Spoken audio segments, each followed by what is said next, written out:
31st night కి farm house book చేసుకుని friends తో ఎంజాయ్ చేయాలనుకుంటున్నారా? అయితే వెంటనే డోసే యాప్ ని డౌన్లోడ్ చేసుకుని బుక్ చేసుకోండి. నమస్తే రమగారు. నమస్తే జయ. రమగారు, మనం ఏ ఆలయానికి వెళ్ళినా కూడా చాలా వరకు మనకి ఆళ్వార్లు కనిపిస్తారు. అవును. వీరికి సంబంధించి ప్రత్యేకమైన ఏదైనా కథనాలు ఉన్నాయా? అసలు ఎవరు ఈ ఆళ్వార్లు? చాలా ప్రత్యేకమైన కథనాలు ఉంటాయి జయ. విష్ణువాలయాలన్నిట్లలో ఆళ్వార్ల సన్నిధి తప్పకుండా ఉంటుంది. విష్ణు భక్తి పరులు ఆళ్వార్లు అంటే అళ్ళాకి దీర్ఘం రాసి కింద వావుతో ఆళ్వారు అనకూడదు, ఆళ్వార్. ఆళ్వార్. ఆళ్వార్ తిరువడిగలే శరణమని వారికి నమస్కారం చేస్తే విష్ణువుకి నమస్కరించినట్టే. భగవత్ సేవ కంటే భాగవత సేవ చాలా గొప్పదని చెప్తారు. ఈ వైష్ణవ సాంప్రదాయంలో ఆళ్వార్ల ప్రస్తావన అంటే గురు పరంపర అన్నమాట. వారే విష్ణువే పరదైవమని, పరతత్వము విష్ణువేనని, శ్రీమన్నారాయణే పరతత్వాన్ని చెప్పదగిన వాడు అని ప్రతిపాదించిన వాళ్ళు. విశిష్టాద్వైత మతాన్ని ప్రతిపాదన వీరి వల్ల జరిగిందనమాట. ఆళ్వారు అంటే తమిళ పదం, ద్రవిడ పదం కదా. జ్ఞాన సముద్రంలో మునిగినవాడు అని, అత్యంత జ్ఞానపరుణ్ణి ఆళ్వారు అనాలి. అయితే విష్ణువే, భగవంతుడే, శ్రీమన్నారాయణే తన సన్నిధిలో ఉన్న వాళ్ళందరినీ భూమి మీద ఇట్లా అవతరింపజేశారని ఒక కథనం చెప్పబడుతుంది. స్వామివారికి సన్నిధిలో నిత్యసూరిగణాలు ఉంటాయి.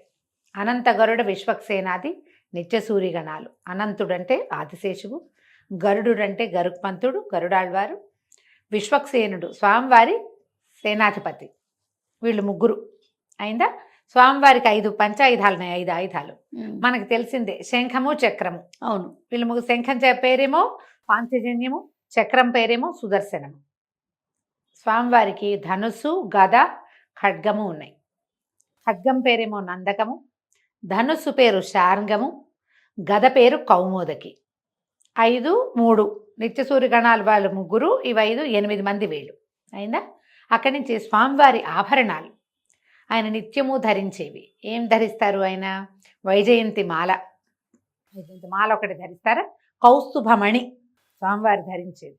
తర్వాత ఆయనకి శ్రీవత్సలాంఛనుడు అని చెప్తారు. ఆయనకి ఛాతీ మీద ఒక మచ్చ ఉంటుంది, గోవత్సము వలె ఉన్నటువంటి ఒక మచ్చ, శ్రీవత్సము అంటారు.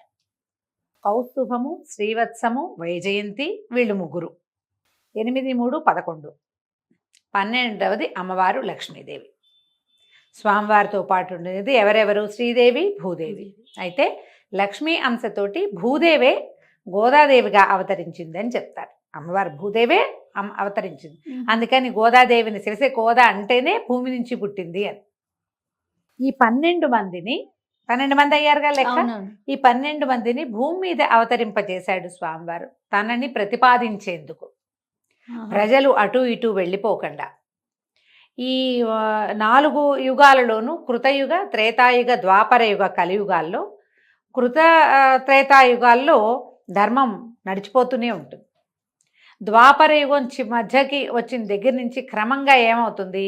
ధర్మము తరిగిపోతూ ఉంటుంది. కలియుగపు ప్రభావం వచ్చేస్తుంది. కలియుగంలో మానవులు తలా ఒక పక్కకి వెళ్ళిపోతారు. అనేక రకాలైనటువంటి పాషండ మతాలు వస్తాయి.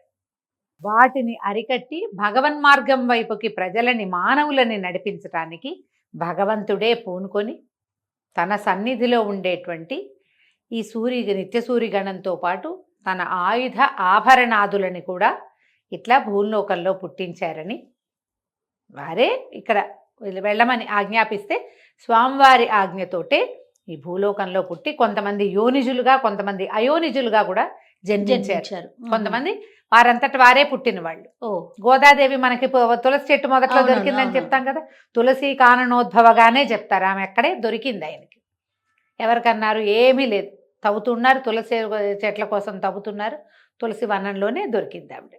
సీతాదేవి ఎట్లా దొరికింది? అయోనిజుగా. అలాగే గోదాదేవి కూడా అదే విధంగా దొరికింది. ఇలా కొంతమంది దివ్య దంపతులకి పూర్వపుణ్య విశేషం చేత వారికే జన్మించిన వాళ్ళు కొంతమంది ఆళ్వార్లు ఉంటే, కొంతమంది అయోనిజులుగా జన్మించారు. ఈ 12 మందే ఇట్లా భూమి మీద ఉండి ఇలా భగవంతుడిని, ఆయన మార్గానికి ప్రజలని తిప్పారని చెప్పబడుతుంది. అయితే దీంట్లో మొదటి ముగ్గురు మొదలాళ్వార్లుగా చెప్పబడే వాళ్ళు ముగ్గురు, వీళ్ళు ద్వాపర యుగంలోనే పుట్టారు. అందరూ కలియుగంలో పుట్టిన వాళ్ళు ఏం కాదు. ద్వాపర యుగంలో పుట్టిన వాళ్ళు ముగ్గురు గురించి చెప్తారు. మొదలాళ్వార్లనే అంటారు వాళ్ళని. పోయిగై ఆళ్వార్, పూదత్తాళ్వార్, పేయాళ్వార్, వీళ్ళు ముగ్గురు. ఈ పోయిగై ఆళ్వార్ అనే ఆయన కాసారంలో పుట్టారు. సరోయోగి అంటారు. సరస్సులో ఒక కమలంలో ఇంచి పుట్టారట. పోయిగై ఆళ్వార్లు చాలా ప్రత్యేకమైన వ్యక్తిగా చెప్పబడతారు. విచిత్రంగా వీళ్ళు ముగ్గురు ఒకే సంవత్సరంలో ఒక్కసారే వేరువేరు ప్రాంతాల్లో పుట్టారు, వేరువేరు ప్రాంతాల్లో జన్మించారు. కానీ వీళ్ళు ముగ్గురు కలిశారు. చివరిలో కొంతకాలం కలిసి ప్రయాణించి కలిసి భగవద్ దర్శనం, భగవద్ అనుభవాన్ని పొంది చూసిన పెరుమాళ్ళని కంటితో చూసి ఆయన మీద ముగ్గురు 300 పాసురాలు చెప్పారు. ఈ ఆళ్వార్లు చెప్పిన పాసురాలనే మనం నాలాయిర ప్రబంధంగా చెప్పుకుంటారు. వైష్ణవ గ్రంథాల్లో ప్రధానమైంది ద్రవిడ ప్రబంధమైన నాలాయిరము, చాలా ప్రత్యేకమైంది. అందులో ఈ మొదటి ముగ్గురు ఆళ్వార్లు స్వామివారి దర్శన భాగ్యంతో చేశారట. 1, 2, 300 వరుసగా చెప్పారు. దాని కథ కూడా చాలా విచిత్రంగా కనిపిస్తుంది మనకి. మొదటి పోయిగై ఆళ్వారు సరస్సులో పుట్టారని చెప్పామో, తర్వాత పూదత్తాళ్వారు బండి గురువింద చెట్టు అంటారు. బండి గురువింద అని ఒక రకమైన మాధవీలత అంటారు. ఆ పువ్వులో ఇంచి పుట్టారట. ఓహో. పేయాళ్వారుగా చెప్పబడే 3వ ఆళ్వారు ఈయన ఇంచుమించుగా మనకి మద్రాసు, ఇప్పుడు మైలాపూర్గా ఉంది కదా, మైలాపూర్ ఉంది కదా ఒక ప్లేసు, అక్కడ మణికైరవం అని ఒక బావి ఉండేదట. ఆ బావిలో ఒక పద్మంలో నుంచి పుట్టారట. పేయాళ్వార్ అంటే ఆయన పేరే, ఈ పేయి అంటే పిచ్చి, తెలుసు కదా నీకు తమిళం. ఆయన ఒక ఏమంటారంటే ఒక ఉన్మాదావస్థలో భగవద్ ఆవేశంలో ఉండేవారు. అందుకని ఆయన పిచ్చివాడు అనుకునేవారు. కానీ పిచ్చి కాదు, అపరిమిత జ్ఞాన స్వరూపం ఆయన. వీళ్ళల్లో ఒకళ్ళనొకళ్ళు సరి చేసుకున్న సందర్భాలు, వీళ్ళు ముగ్గురు కలిసి ఉన్న సందర్భాలు కనపడతాయి. ఈ పేయాళ్వారు వీరి తర్వాత వారైన భక్తిసారుల్ని సరిచేసిన గాథ కూడా ఒకటి కనపడుతుంది. భక్తిసారుల కథ చెప్పుకున్నప్పుడు మనం పేయాళ్వారి సంగతి అక్కడ చెప్తాం. అయితే వీళ్ళు ముగ్గురునట ఒకసారి ఒక సందర్భంలో కలిశారు. ఇది ఎక్కడ జరిగింది? ఒక ఊరు వెళ్ళారు, తిరుక్కోవలూరు అలాంటి ఊరు. ఈ తమిళ పేర్లు కదా బాగా చెప్పలేకపోతున్నాను నేను. అయితే ఏమైందట, రాత్రి చీకట్లో వాన పడుతుంటే ఈయన ఒక అరుగు మీద విశ్రమించారట. విశ్రాంతి తీసుకుంటే పడుకోవటానికి బాగానే ఉంది. ఆయన అక్కడ పడుకున్నారు. పడుకుని విష్ణునామ సంకీర్తన చేసుకుంటున్నారు విశ్రాంతిగా. పడుకునేసరికల్లా బయట నుంచి ఇంకో కంఠం వినపడింది ఆయనకి. ఈ వచ్చింది ఎవరు? పోయిగై ఆళ్వారు. వచ్చి ఈ భాగవత భక్తుడికి కూడా ఇక్కడ, భగవద్దాసుడికి కూడా ఇక్కడ అవకాశం ఉందా, నేను కూడా ఇక్కడ తలదాచుకోవచ్చా అంటే, ఈయన ఎప్పుడైతే ఆ కంఠం విన్నారో తనలాగానే విష్ణుభక్తి పరుడు ఒకడు వచ్చాడని ఈయన రండి రండి పర్వాలేదు, ఒకళ్ళైతే పడుకోగలం, ఇద్దరమైతే కూర్చోవచ్చు మనం అని చెప్పి కూర్చుందామని ఆయన్ని లోపలికి పిలిచారు. అదొక చిన్న గుడిసె లాంటిది అనమాట, ఒక అరుగు తాలూకు పంచ. ఆ వాన, చీకటి, చలి, దాని నుంచి రక్షింపబడ్డానికి రెండో ఆయన్ని కూడా లోపలి పిలిచారు. ఇద్దరు చేరుకో పక్కన కూర్చుని మళ్ళా విష్ణునామ సంకీర్తన చేసుకుంటున్నారు. ఇప్పుడు 3వ మనిషి వచ్చారు అక్కడికి. ఈయనెవరు? పూదత్తాళ్వార్లు. ఆయన కూడా నా విష్ణు సంకీర్తన చేసుకుంటూ వచ్చి ఈ భగవద్దాసుడికి ఇక్కడ అవకాశం లభిస్తుందా తలదాచుకునేందుకు అని అడిగేసరికల్లా వాళ్ళకి తెలిసింది మనలాంటి వాడే అని. దానికి ఏం అభ్యంతరం లేదు, ఇద్దరం కూర్చున్నాం, నువ్వు కూడా వస్తే ముగ్గురు నుంచుంటాం పర్వాలేదు. నుంచుని వానకి చలికి ఇబ్బంది లేకుండా, చీకట్లో ఎక్కడికి వెళ్ళకుండా, రేపొద్దున్న దేవాళ్ళం తెరిచి మనకి దర్శనం లభించే వరకు మనం భగవద్ధ్యానం చేసుకుందాం ముగ్గురు నిలబడి అని ముగ్గురు లోపలికి నుంచున్నారు. నిలబడి విష్ణునామ సంకీర్తన చేసుకుంటున్నారట. చేసుకుంటుంటే కాసేపటికి ఎవరో 4వ వ్యక్తి లోపలికి వచ్చినట్టు తెలిసింది వాళ్ళకి. మనిషిని అర్థం కాల, ఎవరో తెలియలా, వచ్చారు వీళ్ళతో పాటు. వీళ్ళకి ఇరుగ్గా ఉంది అది, కానీ మనిషి స్పర్శ తెలియటల్లా. 4వ మనిషి నుంచుంటే తెలియద్దు. కాసేపటికి ఆయన కూడా వచ్చిన ఆయన కూడా విష్ణునామ సంకీర్తన చేస్తున్నాడు. ఆ సంకీర్తన శబ్దం వినేసరికి ఒక భగవదావేశం కలిగిందట వీళ్ళకి. ఆ కంఠం అతిమానుష్యమైనది, అలౌకికమైన కంఠస్వరం అది. వీళ్ళకి ఒక రకమైన ఉద్రేకం వచ్చి ఆ ఉన్న వ్యక్తి ఎవరో తెలుసుకోవాలనిపించింది అనమాట. ఇంకా కంఠాలు పెంచేశారు, పెద్ద పెద్దగా సంకీర్తన చేస్తున్నారు. ఒక 2-3 నిమిషాలు గడిచేశారు కల్లా సర్వేశ్వరుడు ప్రత్యక్షమయ్యాడట. శ్రీమన్నారాయణుడే శంఖచక్ర గదాపాణిగా వారికి ప్రత్యక్షమయ్యాడు. రాత్రిపూట వానలో చీకట్లో ముగ్గురు తన భక్తులకి స్వరూపంలో స్వామి పెరుమాళ్ళు ప్రత్యక్షమయ్యాడు. ఆయన చూసి ఎంత ఆనందమో ఎంత సంతోషమో పట్టలేకపోయారట. ముగ్గురు 300 శ్లోకాల పాసురాలని స్వామివారి మీద చదివారు. ఇవేమిటి? మొదలు తిరువందాది, ఇరు తిరువందాది, మూడు తిరువందాది అని చెప్తారు. మొదటిది 100, రెండో 100, మూడో 100. ఈ 100 శ్లోకాలు 100 పాసురాలు ఎలా చెప్పారు?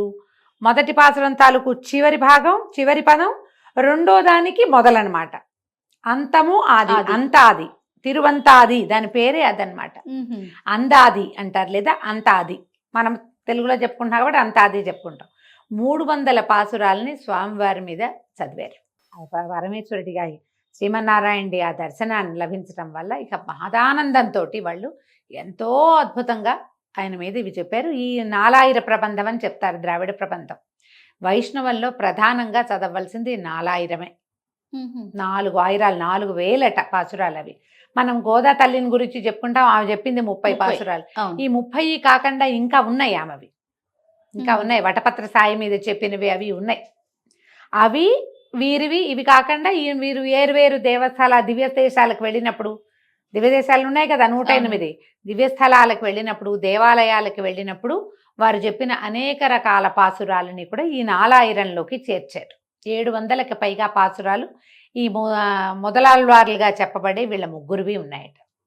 ఈ విశేషంతో మనం ఆళ్వార్ల గాథలు మొట్టమొదట చెప్పుకోవాలి. మనం ఏదైనా ఒక విష్ణువాలయానికి వెళ్ళామంటే తప్పకుండా అక్కడ ఆళ్వార్ సన్నిధి ఉంటుంది. అవునండి. విశేషమైన పురాతన దేవాలయాల్లో ఆళ్వార్ల సన్నిధులు ఉండటం అంటే బహుశా ఆ దివ్యదేశాన్ని ఆళ్వార్లు సందర్శించటమో, ఆళ్వార్ల ప్రేరేపణతోటి ఆ దేవాలయం నిర్మించబడటమో, వారెక్కడ సిద్ధి పొందటమో, లేదా అక్కడ భగవద్ అనుభవం వారికి కలిగి ఆ స్వామి మరింతగా ప్రజల్లోకి తెలియటము జరిగి ఉండొచ్చు.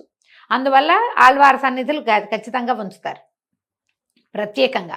ఒక్కొక్క చోట ఒట్టి నమ్మాళ్వార్లో ఒకదే ఉన్నది కూడా మనకు కనపడుతుంది. కొన్ని చోట్ల ముగ్గురు కనిపిస్తారు, కొన్ని చోట్ల 12 ఆళ్వార్లు 12 మంది కనిపిస్తారు. ఎప్పుడైనా ఒక విష్ణువాలయ దర్శనం చేస్తే అక్కడ ఉన్న సన్నిధులన్నీ దర్శించాలి. ఓకే. ఆళ్వార్ సన్నిధి ఉంటే తప్పకుండా వారిని దర్శనం చేస్తేనే ఈ దేవాలయ దర్శన ఫలితం లభిస్తుంది మనకి. మనం లోపలికి వెళ్ళంగానే కుడి చేతి వైపు గరుడాళ్వారు కనపడతారు. వాళ్ళు గరుడాళ్వారు గరుకుమంతుడి సన్నిధికి ఎదురుగుండానే కదా స్వామి వేంచేపు చేయించుకుంటారు.